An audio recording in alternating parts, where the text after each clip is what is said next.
Oh, you know what that sound means. It's right. It's time for another IMNSHOW with me, DP Knudten. IMNSHOW is, in my not so humble opinion, as a periodic live stream show, for lack of a better descriptor, where I talk about stuff that's tripped my trigger in terms of creative concepts or ideas, specifically dealing with branding, marketing, and advertising and stuff like that. But it also is my opportunity to do something like what I'm going to do today, which is actually edit live a new episode of Nonfiction Brand Live, my podcast, which comes out every single Monday. Well, in order to have it come out every single Monday, I got to edit it every single Saturday or sometimes Sunday. Now, last Sunday, I promised that I was going to be here Saturday, Saturday, at around 11 a.m. Well, guess what? The procrastinator in me, which is a huge part of who I am as a creative individual, got the best of me, and I didn't get down here to actually start working on this thing till about 2:15 p.m. Central Time here in the US of A. And on top of that, I'm just going to say today is April 2nd of 2022, and for more insult to injury, Mother Nature has blessed us here in Wisconsin with snow. Yep. It's snowing actively right now at 2 p.m. on Saturday, the 2nd of April, 2022. What better time to edit a podcast than right now? So that's what I'm going to start doing right away. And with no further ado, let's head on over to GarageBand. Now, if you've watched any of these, you know that I like to be a very frugal podcast marketer, etc. I don't like paying for anything if I can help it. I've got daughters in college. That's where money goes. Instead, I have to beg, borrow, and steal or use the free applications and things I have access to. Because I'm a Macintosh guy, an Apple person, I get GarageBand for free, and I've been successfully editing this podcast in GarageBand for going on 4 years. So why would I change things, especially now? Well, the answer is you don't have to, because if you're doing the, hello, LinkedIn user. I'm glad to see that things actually connected via LinkedIn. Yes, you will be able to see my editing style because I'm going to be demonstrating all of it. In fact, you can see right on screen right now last week's episode, which if I shrink it down, these are all of the edits I made last week with a recording I did with Beth Fisher, who is a brand new friend of mine who I dearly love. And my podcast, when I record, I do a 1 hour recording with a natural break right around the half hour where I do a soft outro, if you will, and then we go into the next one. So this is last week's full episode. I'm going to Command W on out of this thing, and I'm going to Command O or open a file, open recent. Actually, I'm going to go to, I'm going to open up a new Finder window and pull this up because I wanted to show you this. This is Nonfiction Brand, episode 188 with Beth Fisher. Well, guess what? Right at the end of last week before I started editing, or actually at the beginning of last week before I started editing, I copied the file over, all the files over, both the Beth Fisher episode 188 and also the Beth Fisher clip, which I use for an audiogram, and I saved it as a copy, the entire folder. So the first thing I have to do is update stuff so I don't accidentally mess stuff up. And so all I'm doing is going in there and changing it from episode 188 to 189. I've already got episode, Command Z is our friend. Never forget that. So these are now renamed as episode 189. Let me make sure that one's good too. And those are the ones I'm going to be using. And I won't conflict with any of these episodes, which were last week's episodes. By the way, I want to get rid of the AIFF files because they're big and I don't need them, because I've got them saved as MP3 files. And we'll talk about that later at the end of the whole entire process. So here, Nonfiction Brand, episode 189 with Beth Fisher. I can get rid of the copy on the folder name, and I am safe to go ahead and start editing. So The way I do that, I've already got GarageBand open. I just have to double click on NONFICTION BRAND, the BAND file, which is the file format. And you can see a couple of things. One, last week's edited episode, and this week's unedited episode. So because I've already got a different folder already filled with episode 188, I can get rid of episode 188 and I can focus on episode 189. Now, you're going to notice that I'm being very careful to keep my tracks synchronized because, again, these are completely synchronized. You can see I'm talking, she's talking, I'm talking, she's talking. In order to keep that synchronization, I always have to drag both tracks. And here's the thing. Right now my music bed is muted. I'm going to drop my head out of the way so you can see what I'm talking about. I've got a music bed track, and that's my music. So I'm going to go ahead and highlight that and just play it for you so you can hear what I'm talking about. So live stream, let me solo it. This is my music, right? And it's just meant to give a sonic signature so that people know that, okay, the audio is working and that I recognize that as the opening to NONFICTION Brand. So it's like a really brief show open. In fact, it is so brief that I only play about 2 seconds of it before it starts ducking down.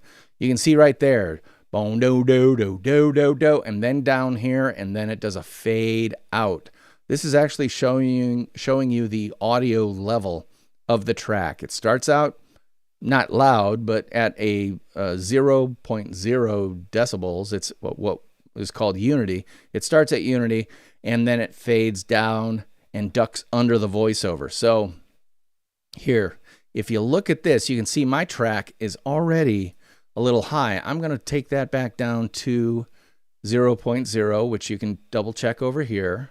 What is going on here? Hold on. I'm going to make sure this is at right. And I hate this about GarageBand. You can never get it right at 0 unless you do this. And that should be right at 0. Well, it's not because it's user interface. One of the frustrations, it's stupid. I'm not going to worry about it because I don't have enough time in the day. However, I do know this. My intro is typically 2 seconds, so I'm going to pull these tracks back to right around 2 seconds, and then I'm going to listen to how stuff meshes together. But first, I want to check. Yeah, see, take a look at that. Had I not done this, my guest voiceover would start way down there. I need to get rid of this stupid stuff and make sure that her level, and she's recorded a little softer than me, so I'm going to go ahead and give her a 4 decibel bump, just because that's what I remember was appropriate from last week. Okay, so again, you can see my level is right at 0.1 decibels, and Beth's is goosed up about 4 decibels, just because her track was recorded a little softer. So let's go ahead and listen into what we've got so far. So live stream viewers, we're going to take a pause, and guess what? Oh, it's next week. Okay, already. I'm going to cut all this crap out. So we're going to go right into the second half of this conversation with the incredibly wonderful Beth Fisher, who I'm just adjusting your head in the frame. There we are. We're a little bit more parallel there. So last week, I left you with this. Okay, right there. That's where I'm getting rid of all this crap at the beginning, this intro crap, because again, I do the records live streaming so that half the time I'm talking to the live stream audience, but when I'm doing an audio podcast, that's a different audience or different expectations. They're listening to sound, not seeing picture and sound. So I just need to get this roughly in the right place. And again, I know the right place is typically right around 2 seconds. But again, I listen for the music. And what I mean the music is not just the music track, but the music that is combined voice and music. Because it's amazing how a little shift back or a little shift forward will make things sound better musically. It's like what conductors do. They don't conduct the time, they conduct the flow of the orchestra. That's what I'm trying to do here. Conduct the flow of my miniature orchestra. So here we go. Let's listen. Last week, okay, so that came in a little late because I had that gap there. If I butt this right up about there, I bet you I'm going to like it a little bit better. Come on, stay where I put you. There we go. So listen back. Last week, I left you with this Okay, idea. that's what I mean by music. Do do do do do do do do. Last week I talked about it's literally almost like the conductor going, "Last week, come on in." So let's take it from there and start continuing to edit. Last week, I left you with this idea or this phrase, zero-sum game. Are you all right? Because there's music underneath it, I am going to take a look at this and say, okay, I need to give my voice just a little bit more to not combat the music, but to deal with the music. So, and the other thing is, because Beth comes in here, I'm going to preemptively just give her section a tad more to deal with the fact that she's going to be over music down here. You see what I'm doing? Cool. So let's listen. Last week, I left you with this idea or this phrase, zero-sum game. Are you familiar with that phrase when it comes to the way humans operate?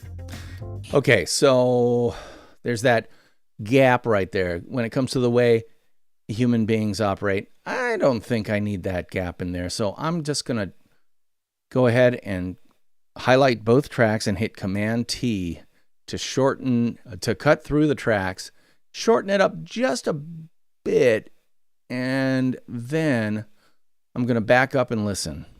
Are you familiar with that phrase when it comes to the way humans operate? Okay, there's still a little bit of a hiccup in there, which is fine. It's human and all that stuff, but I've just taken out that little bit of time that's not necessary. I also see that there's time in here that needs to go away, but first let's hear what Beth has to say. And let me just double check sound levels. Okay, we're cool. I think I hear that. Okay, so there's quite a gap there. My audience does not need to hear her tick, breathe, and then respond. I can just tighten it up a little bit, but not too much because I want it to sound natural. Phrase when it comes to the way humans operate. I think I hear that in a different capacity than. Okay, so I think. I think I hear that. That first I is not necessary. Sometimes I'll leave it in because that's exactly what she said and the way she said it. But in this case, I just want to hear how this sounds. Phrase when it comes to the way humans operate. I think I hear that in a different capacity. Okay, do you hear that? Comes to the way humans operate. I think I hear that in a different capacity than it's meant. So if you tell me what you mean by. Okay, so she said then it's meant. Let's just take it out because we don't need a then it's meant. Let's see. I think I hear that in a different capacity than it's meant. So if you tell me what you mean by it, I will sort of elaborate from where I come from. Okay, a zero. Okay, so my response is a little slow. Take out some of the fat just to make it a little bit more flowy a conversation. Tell me what you mean by it. I will sort of elaborate from where I come from. Okay, a zero-sum game. That was too tight. And again, this is all subjective, so your mileage may vary, which is great because if it's your podcast, you can edit it your way. But this is mine, and so I'm doing this. I will sort of elaborate from where I come from. Okay, a zero-sum game is a game where, let's say there are 10 things If I take 7 of those things, that means only 3 are available to you. All right, I want to check my volume level because I'm definitely higher than she is. I should be at, yeah, see, I'm awfully high. I'm going to drop this down to right there. And I actually am going to leave her up on hers because she was quiet, definitely quiet, especially when compared to Big Mouth. And I'm referring to myself, not anyone else. The way humans operate. I think I hear that in a different capacity. Okay, let's... I think I hear that in a different capacity than it's meant. So if you tell me what you mean by it, I will sort of elaborate from where I come from. Okay, a zero-sum game is a game where, let's say there are 10 things. If I take... All right, I want to introduce this to you down here just because you might be going, what is that? Room tone ambience loop. Room tone. All right, bear with me. If I record my voice, there is a natural sound in the room. If I shut up and just leave the mic running, there's going to be a very subtle hiss or something, you know, just a little bit of room noise. If I got rid of it all, everything I edit will sound really, really choppy. Room tone, by putting a little bit of room tone in there, instead of cutting all the way out to dead silence, it'll cut down to room tone level, and it sounds much more natural and less choppy. And that's the danger of editing. Editing, because it's dealing with cuts, can sound really, really choppy. By putting room tone underneath everything other than the music level, you can have a much more natural sounding podcast or piece. You know, you wouldn't necessarily add room tone to a music performance, but you'd be surprised how many live music performances would sound absolutely flat and dead if you didn't hear some of the room. Like if it's an orchestra in a cathedral, you definitely want to hear the cathedral. You want to hear that reverb. If you're at a live music concert with thousands of people, you definitely want to hear the sound of the people in the audience. Well, there is no audience here. Even my dogs are upstairs, so you aren't going to hear anything from them. But you're going to hear this very subtle if you turn, when you get the podcast episode, if you turn it all the way up so it's the loudest you can stand, you will hear David talking, David talking, David talking, room tone, room tone, room tone. David talking, David, room tone. David talking, room tone. By the way, my name is David, by the way. David Paul, DP. Got it? Cool. Let's move on. But that's room tone in a nutshell. Okay. A zero-sum game is a game... Oh, and I should say also, I got this room tone clip off the internet simply by searching for free room tone clip or free room tone. And there are a bunch of different places you can get them. In fact, one place, this is loop number 4. They had at least 5, maybe even 10 different room tones based on what type of room you wanted to sound like you were in. This is the one I picked. Room tone number 4. It's kind of like Chanel number 5, but not as expensive because this was free. Moving on. Is a game where, let's say there are 10 things. If I take 7... Oh, LinkedIn user. Darn good question. Let me put this in. Do you ever use magic tools that clean up leveling like Auphonic? I don't use Auphonic at this stage, and I don't use Auphonic ever, but I use Audacity, which is a free program that does a couple of things that GarageBand cannot do. For example, if you stick around long enough, you'll see me do it. I use Audacity to compress the entire thing and then to export it as an MP3 and add ID tags, ID3 tags, which are kind of the metadata to the file, and also compress it into an MP3 at 192 kbps. That's what I do, 192. People can fight all day long about what's good, bad, or indifferent on compressing for MP3s. I do 192 because I hear the difference between 192 kbps and 128 kbps. One of the things I do in Audacity 2 is a thing they call loudness normalization, I think. When you compress an MP3 file and you want to make sure that it's at the right volume level for sharing via Spotify, Apple Podcasts, iHeartRadio, and stuff like that, blah, blah, blah, there is a standard based on a thing called LUFS. And I think LUFS stands for loudness unit something something. And it's just a negative 16 dB standard, meaning that you should put your file at a minus 16 dB level overall so that it can be a standard, and that when it's shared out by these other services, it's shared out at the right volume level. So it's not like TV commercials where you're watching a show where they're talking like this, and then the commercial's like 50 billion times louder. No, everything should be at the same level. To get that, I use Audacity, which is a free audio editing program available for Mac OS, Linux, and PC.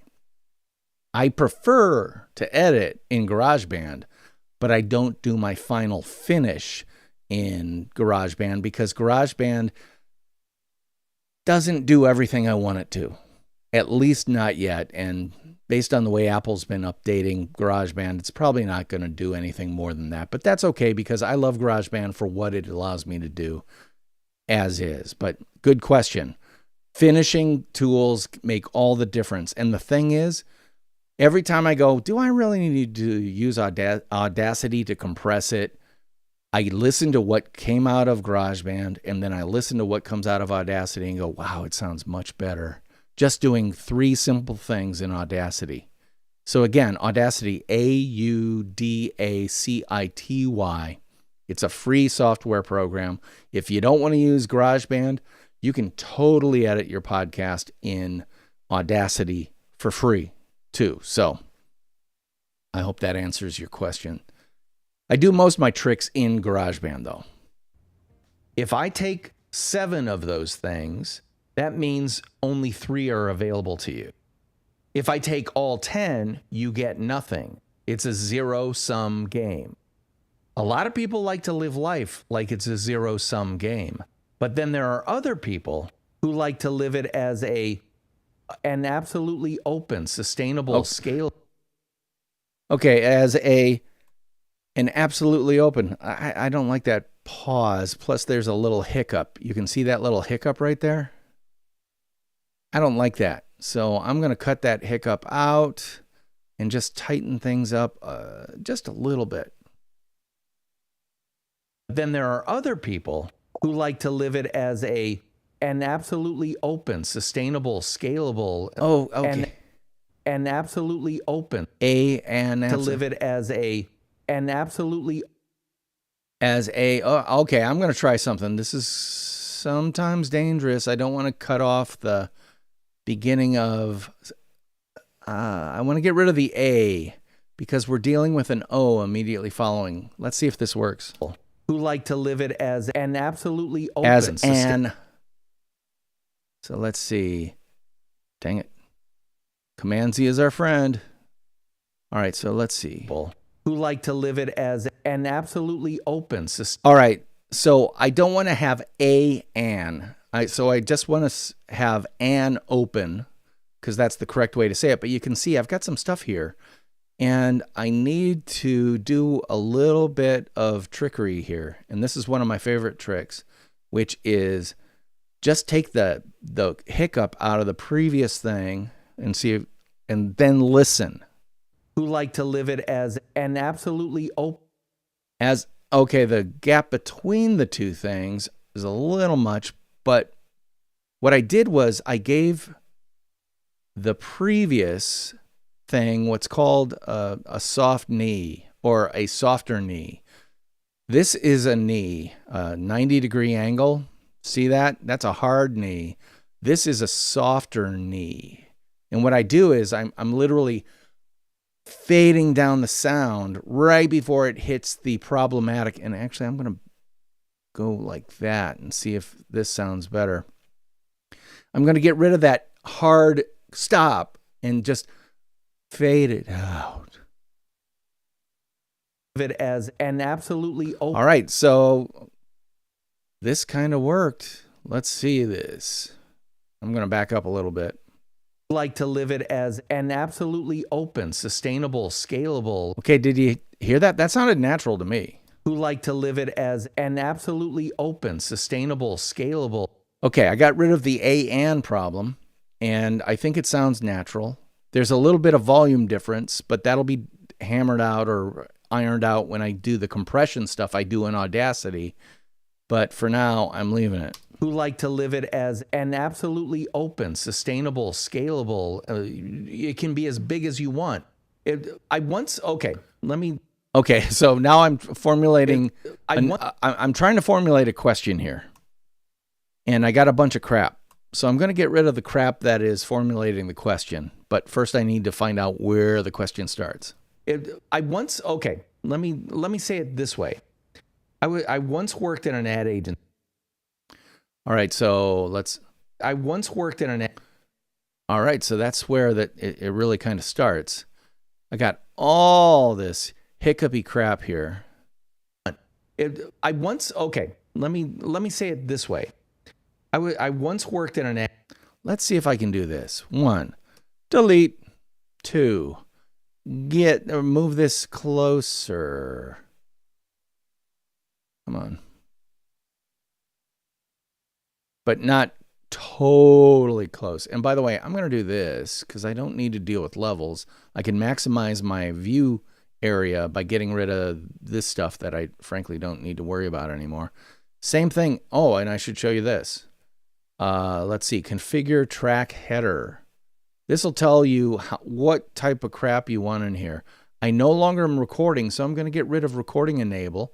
I'm going to get rid of track lock, and I've simplified what's showing up in here. I'm keeping muting and soloing, and I'm not even going to input monitor because I'm not dealing with that. So I've simplified everything, and this allows me to just shorten everything. I think that's as short as I can go. Yeah.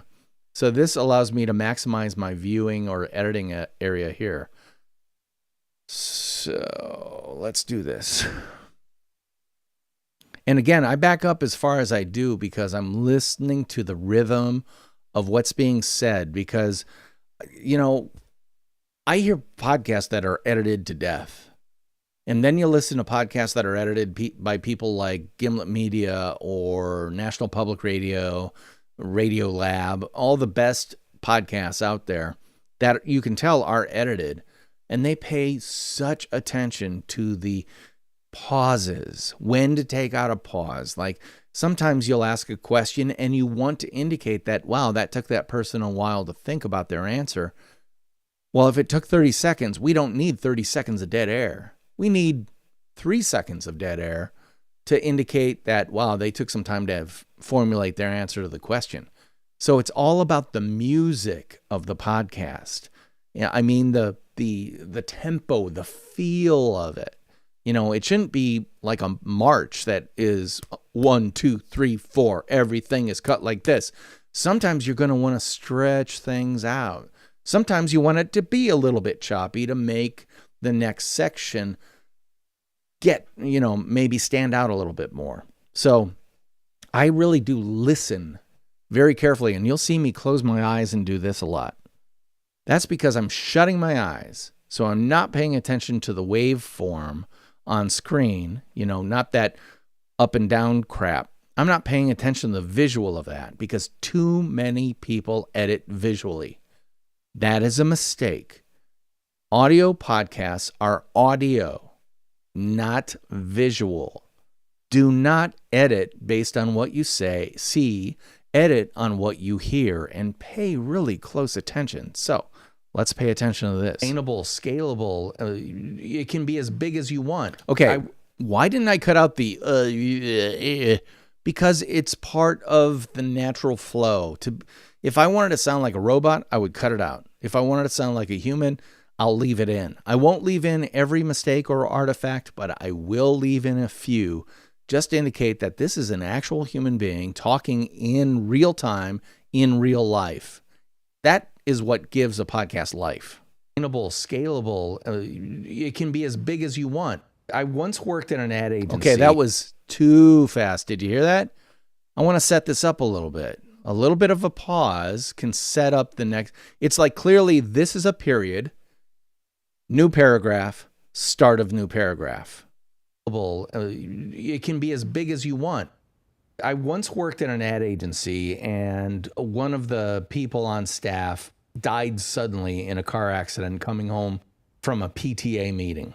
And it was like one of those, oh my God, he was 40 years old. He has a family. He, just one of those things that breaks your heart.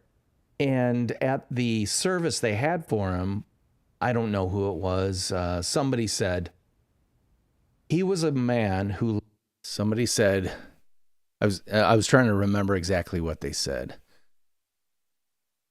This is a long setup, but I have to have a significant setup for Beth to respond to it. So this is not about me talking. I hate how much I talk in my podcast, but I do need to set up my guests so that they can then, crush that golf ball 500 yards. For him, I don't know who it was. Somebody said, he was a man who lived his life like the fact that he would. Like the fact that he would.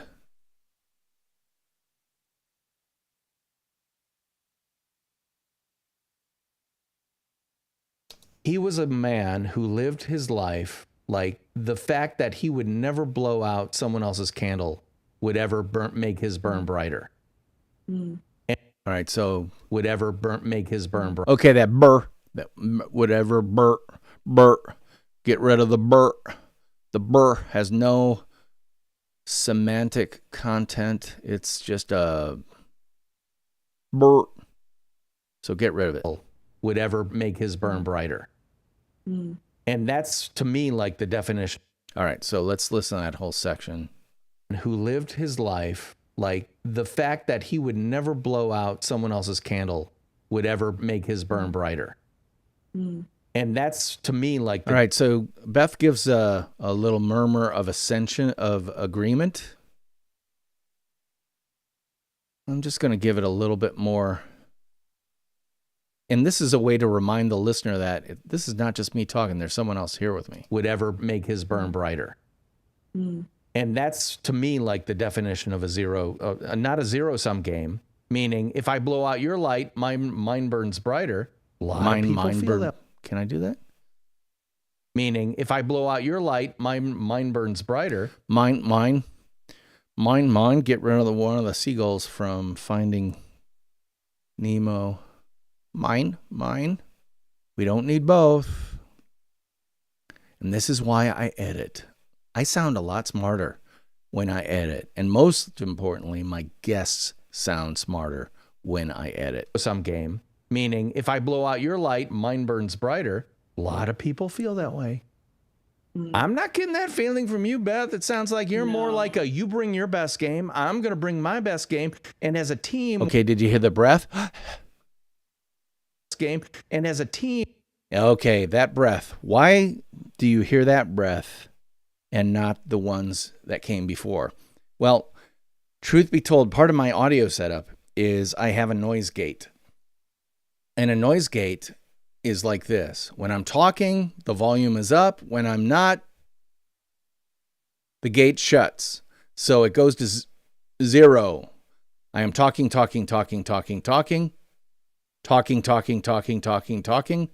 And anything under minus 44 decibels is gated out. Well, sometimes when I breathe, especially on intakes of breath, while I'm talking, I'm breathing air out, but then I need to refill my bagpipe bag, if you will. And some of those intakes of breath are actually louder than minus 44 decibels. So that's when, in this case, there are two ways to deal with it. Cut it out or mess with my internal noise gate in GarageBand. Well, let me show you what that looks like. If you go under here, under the Smart Controls button, and hit that, you'll see, and right now I'm on the DPK Vox channel.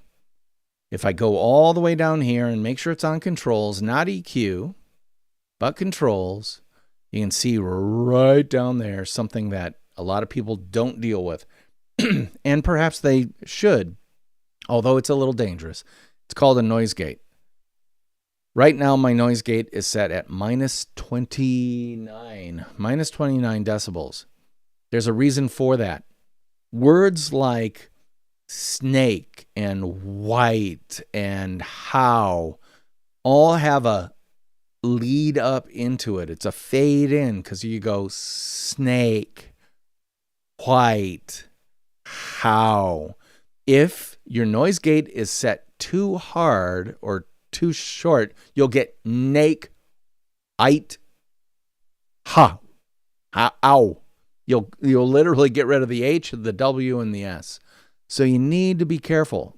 And let me show you what I mean by going on a loop here, a short loop. Just a little bit before and a little bit after. Hold on, I'm going to shorten it even more. So you'll hear before and after. You hear that center part, that...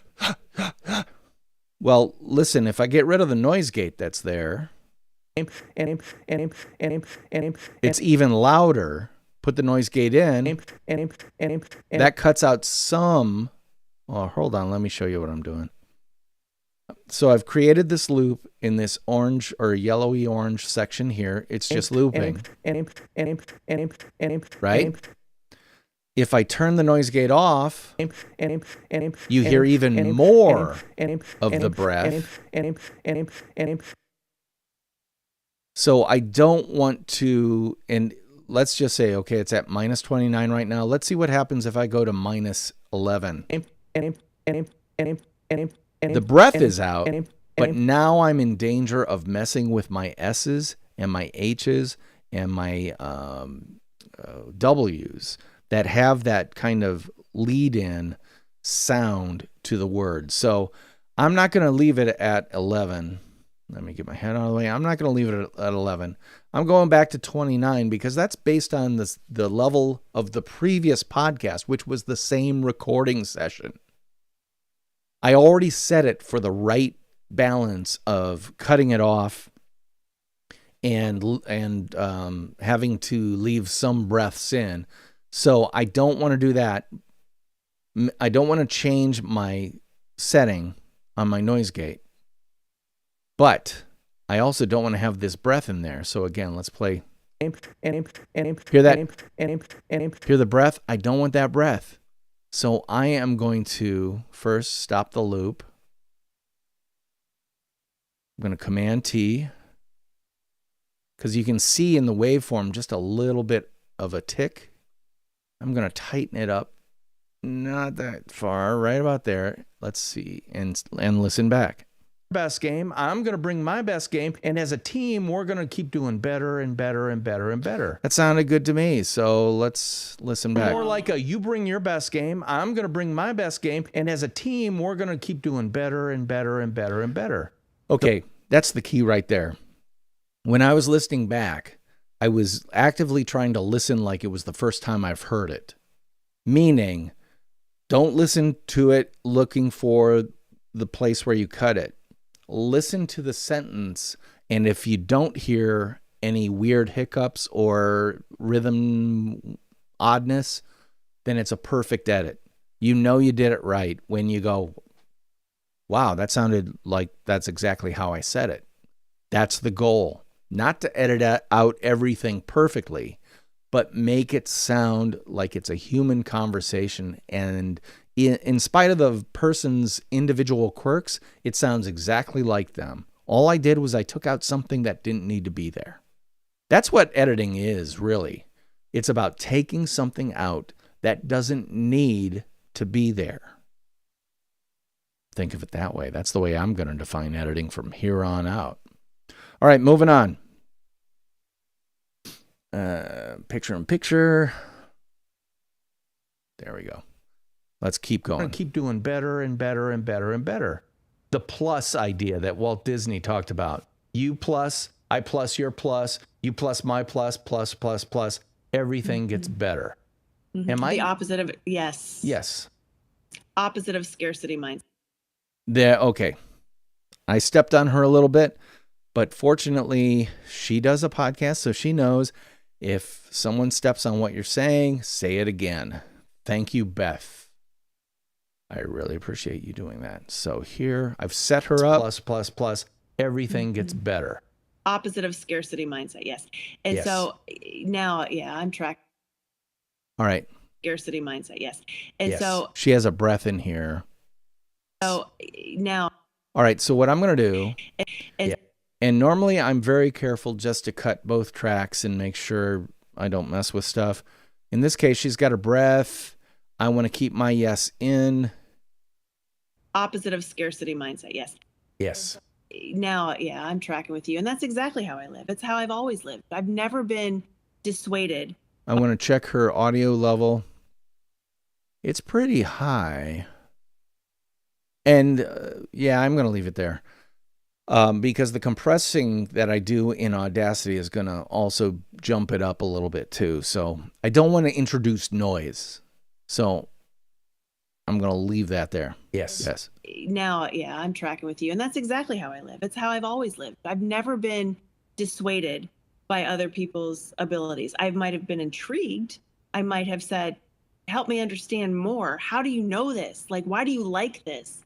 Help me become this. And so, as an example, in my, I say early midlife crisis, which was never a crisis at all. I just, again. All right. She had an in here. I'm leaving a lot of her stuff in there, the pauses or the air, because she has a very good style. She doesn't say She doesn't have too many weird vocal quirks. She airs her thoughts out nicely, so I don't want to ruin any of that stuff. So, oh dang it, come back here. I'm going to leave it in there.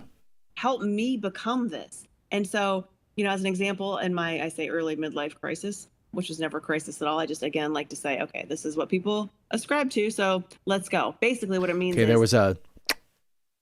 So let's go. Okay. And you can actually see it right there. It's just a little, probably a lip smack or a tongue click or something like that.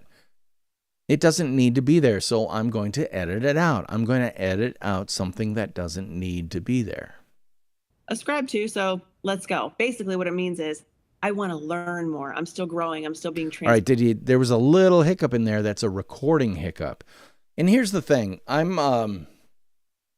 am using to record this specific interview. I think we did this with Ecamm Live's interview mode, which is great. I love Ecamm Live, and interview mode is really cool. It's fantastic for live streaming.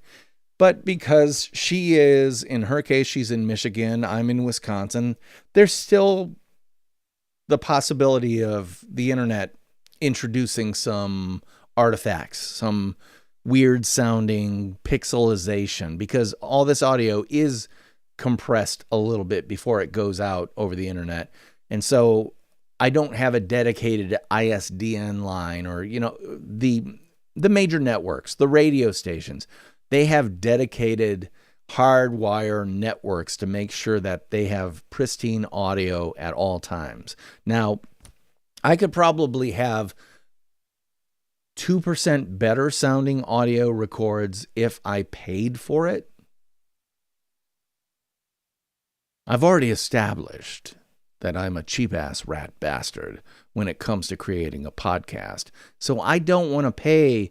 I'm trying to think. Clean Feed, I think, is one of them. There are a bunch of different services that can allow you to have super clean audio. And I'm like, but $25 a month, not so much interested in that when I can get 98% of the cow for free. I don't want to spend for the extra 2%. And maybe that makes me an imperfectionist, but that's exactly what I am, which is, no, I want to be able to do this, and I want to be able to afford to do this. And so I'm willing to put in a fair amount of blood, sweat, and tears and toil and everything else. But I don't want to necessarily have to pay 5 different monthly fees for stuff. Ecamm Live interview mode, happy to pay for that as part of the pro service that Ecamm Live does, because it gives me a ton of value. Getting a little bit more so I can get rid of that one little audio artifact, call me crazy, but it ain't worth it, at least to me. And again, if you listen to my podcast, it sounds maybe not Grammy quality good, but it sounds better than 90% of the podcasts out there, I think. And that's in my humble opinion, which, reminding you, everybody, that's exactly what this show is about. This is IMNSHOW, in my not so humble opinion. And in my not so humble opinion, it sounds pretty good. So enough about that. Let me go back in and get rid of and listen. Let's go. Basically what it means is I want to learn more. I'm still growing. I'm still being transformed. I'm still being shaped. In OPS, I always want to play the drums. Why wouldn't I try now? So I bought a kit and I started to play, and I would go to people who have been doing that or who were doing that since they were like 10, 11, 12 years old, sometimes even younger. And I'm like, show me. Okay, what there was a breath in here. And again, this is moving fast. And the thing is, if you were editing based on what you see, there's nothing there. But my ears heard a breath. And if I do a loop right here of nothing but what visually is blank, you will hear. My eyes deceived me, my ears did not, which is why I'm going to cut out the middle of this pause. Here's the funny thing. The beginning of a breath is pretty quiet, then it peaks, and then it fades out again. So if Beth started breathing here, it's sub-audible. But right about here is where it started making noise. And then right about here is where she stopped. I can butt these things up together and it'll sound like she took a little bit of a pause, but not much. And you'll hear 0 breath. 12 years old, sometimes even younger. I'm like, show me what you... 11, 12 years old, sometimes even younger. I'm like, show me what you... All right, so guess what? The rhythm of this is saying, nope, leave a gap in there. 11, 12 years old, sometimes even younger. I'm like, show me what you know. Again, we're talking subtleties, but that's the difference. Oh, I never once thought to myself, wow, I don't... Okay, there was a ha. Wow. Do you hear that? All right, so I'm going to get rid of that little lead up to the because it just sounded weird. Never once thought to myself, wow, I don't like them because they're good. I thought they're good, so teach me. And I think that if more of us had that mindset, where you're exactly right, it's not a zero-sum game. There's plenty to go around. We are in this thing together. And so if we could say somebody who's either up ahead on their journey and has learned some very important principles. Okay, that pause right there doesn't need to be there. She was looking for words, but I want to make her sound smart. So she's going to be looking for words for less than a second instead of 2 seconds. And has learned some very important principles by which we can live, or somebody who is just very gifted and skilled in something that was honestly given to them, a spiritual gifting, as I like to say, right? I can't. Did you hear that? A spiritual gifting. So if I go. A spiritual gifting. So I could get rid of the first. A spiritual gifting. Again, editing, taking something out that doesn't need to be there. Something that was honestly given to them. A spiritual gifting, as I like to say, right? I came out of the womb not knowing how to draw. Okay, there's a breath in there. Right? I came out of the womb. Again, a breath is right here. Trust me on this. Spiritual gifting, as I like to say, right? I came out of the womb not knowing how to say, right? I came out of the womb not right. So came out of the womb. Came out of the womb not. Let's see if I can do this. I came out of the womb. A spiritual gifting, as I like to say, right? I came out of the womb not knowing how Okay, to that draw. did not sound good. So I need to keep this I in. I came out of the womb not. Right? I came out of the womb. Right? I came out of the. So I want the right, but not the I. Right. Let's see if that works. Gifting, as I like to say, right? I came out of the womb not. Right. Leave it there. Add a little space. A spiritual gifting, as I like to say, right? I came out of the womb not knowing how to draw anything other than stick figures, and yet Van Gogh was alive at one point, right? I don't think he just drew stick figures. So part of it is like. So part of it. So breath. Excuse me. So part of it. Take the breath out. She talks pretty rapidly, so there needs to be some time in there for her to breathe, but not the entire time she takes to breathe. We can kind of keep things moving along by allowing her to breathe, but shortening it up a little bit. I don't think he just drew stick figures. So part of it is like. Part of it's like. It's a timing. It's a da ba da da da da da da da. It's a musical thing. He just drew stick figures. So part of it is like. So part of it's like, oops, ooh, don't want to make those loose sync. Van Gogh was alive at one point, right? I don't think he just drew stick figures. So part of it is like, if I want to know. So part of it's like, if I want to know. So part of it's like, if. So part of it is like, if I want to know how, I need to be curious. I need to be inquisitive, and I need to not be somebody that tears somebody else down for doing good things in the world. I need to learn from them. That's how we grow. It's to say, there's a breath or a hiccup in here. Again, visually, I see nothing. You see nothing. There's nothing there. And yet there is actually some audio data there.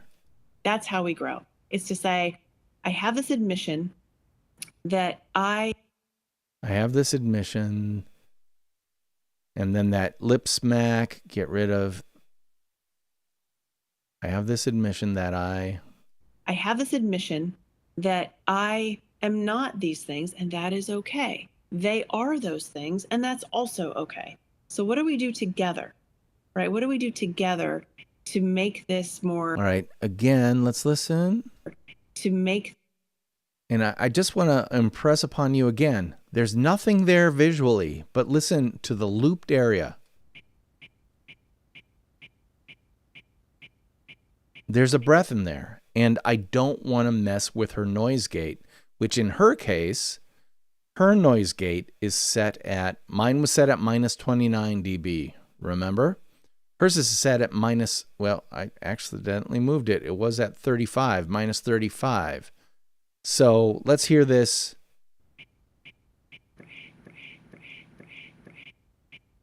That's a great example of what a noise gate does.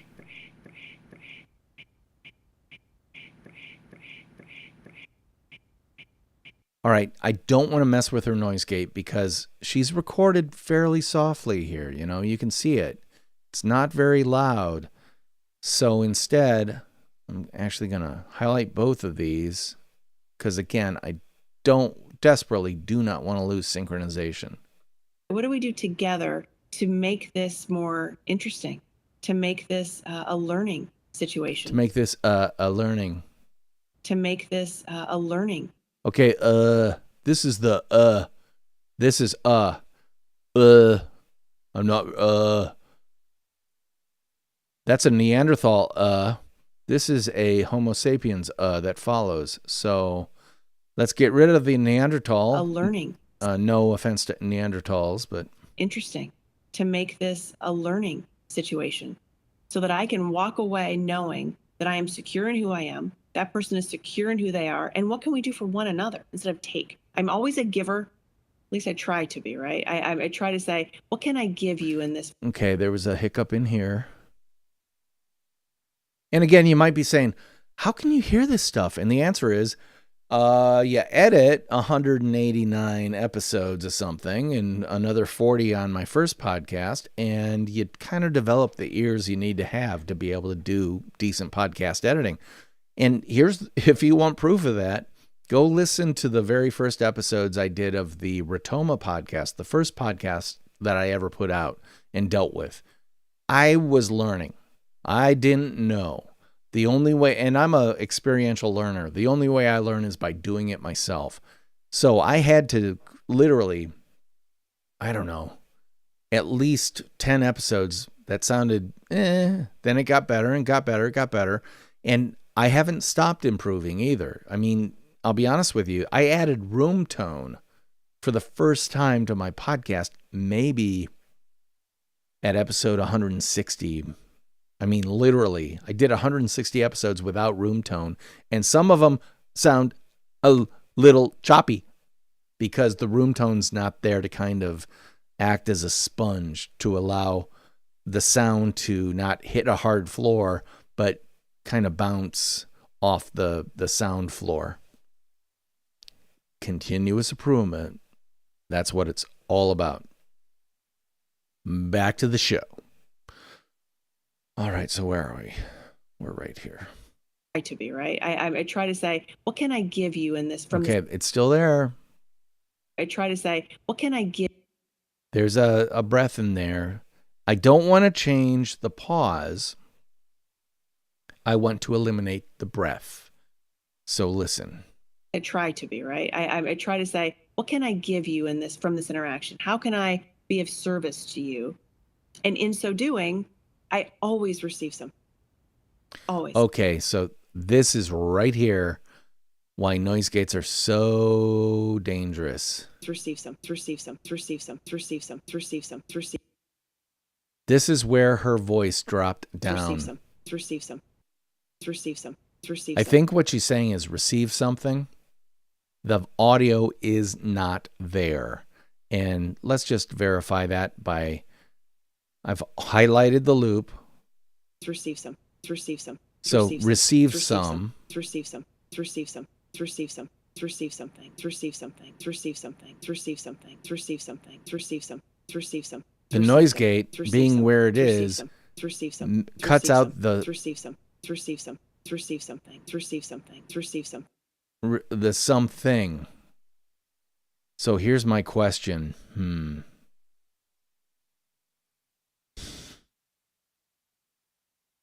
I'm going to try this. I've cut out a fair amount of her breaths. I'm going to leave her noise gate off because I want that. See something. I always receive something. Always. Yeah, well, that abundance. Right. I always receive something. All right, so let me let you hear the room tone. Turn your speakers up or you're listening.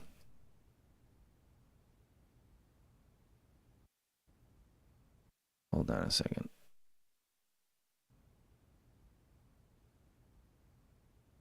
That's the room tone. Can you hear the room tone? That's important to be there, but I think on her side, I heard room tone. So I'm going to solo her track right back here. To you. And in so doing, I always receive something. Always. She's got room tone in there with the noise gates. Oh, okay, so I'm going to have her noise gate in, but let's do the receive some, receive some, receive some,